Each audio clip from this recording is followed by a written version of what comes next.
Good morning বন্ধুরা, তোমরা সবাই কেমন আছো? আমিও ভালো আছি। এটা আমার আজকে ফার্স্ট ব্লগ।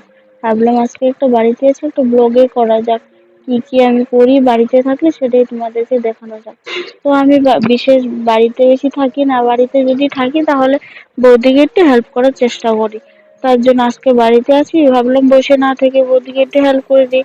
তো বাসন টাসন আমি ধুয়েছি, ধুয়ে যেটা যে জায়গায় রাখার সেটা সেই জায়গায় রাখার চেষ্টা করছি।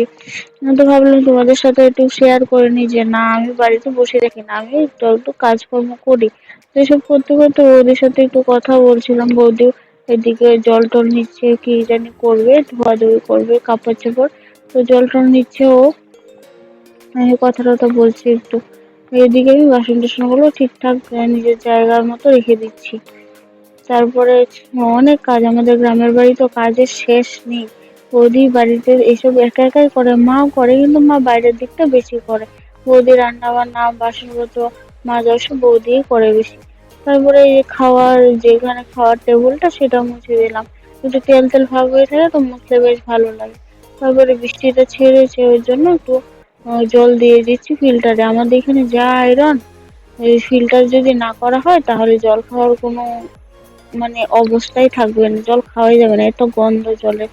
তো টিপকল থেকে নিয়ে আবার ফিল্টারে দিতে হয়, তারপরে খেতে হয় জল, নাহলে খাওয়া যায় না। এই অবস্থা আর কি, খুব কষ্ট আর কি জলের জন্য।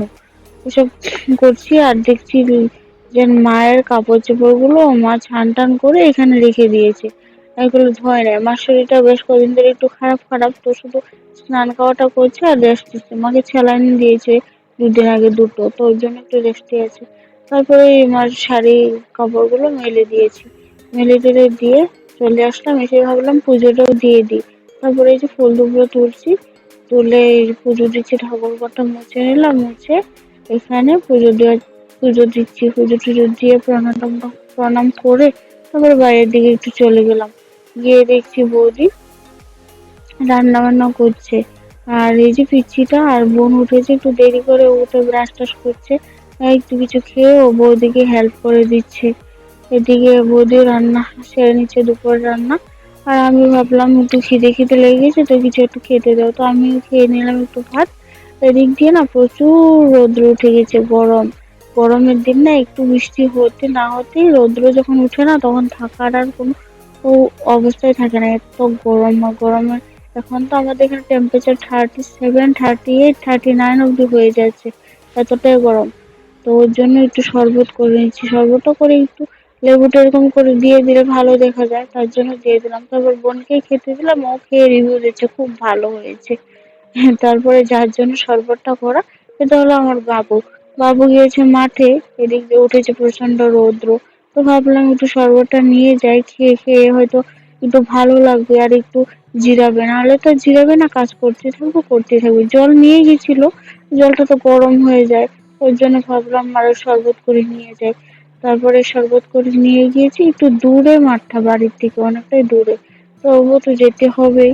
তো এখানে গিয়েছি, ডাকার সাথে সাথে চলে এসছে, খুব তৃষ্ণা পেয়েছিল বাবু তো বাবু ঢক ঢক করে জল পুরোটাই খেয়ে নিচ্ছে, বোতলটা পুরোই জল খেয়ে নিচ্ছে। তারপরে একটু কথা বলছিলাম যে তুমি কোদাল দিয়ে এটা করলে নাকি, বললো কি না, পাশে একজন নিজের জমিতে হাল মারছিল, তো বললাম, তো ও এসে গরু দিয়ে আর কি চাষ করে দিয়ে গেল, নাঙ্গল দিয়ে। আমি বললাম ভালোই হলো, না হলে তো তোমার কষ্ট হতো বেশি, ট্রাক্টরও আসবে না একটু জায়গার জন্য।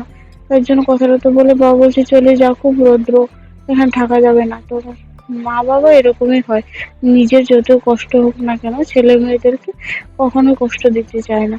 উনি তো রৌদ্রতে আছে, অথচ আমি মাত্র গিয়েছি বলার সাথে সাথে বলছে খুব রৌদ্র উঠেছে, বাড়িতে চলে যা।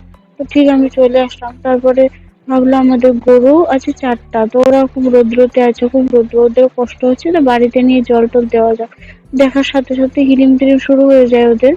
তো একজনকে ছেড়ে দিয়েছে, আর একজন একটু অস্থির হয়ে যাচ্ছে, ভাবছে ওকে নিয়ে যাচ্ছে আমাকে নিবে না, এরকম একটা অস্থির ব্যাপার ওর মধ্যে কাজ করছে।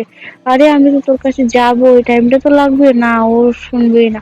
তারপর ওর কাছে গিয়ে ওকে ছেড়ে দিলাম, ও চলে যাচ্ছে বাড়ির দিকে নাচতে নাচতে, কোমর দুলাই দুলাই। তারপর ওইদিকে আরো ছোট 2জন আছে, ওনারা ভাবছে যে আমার দিদিকে আর মাকে নিয়ে যাচ্ছিস, আমাকে নিবি না।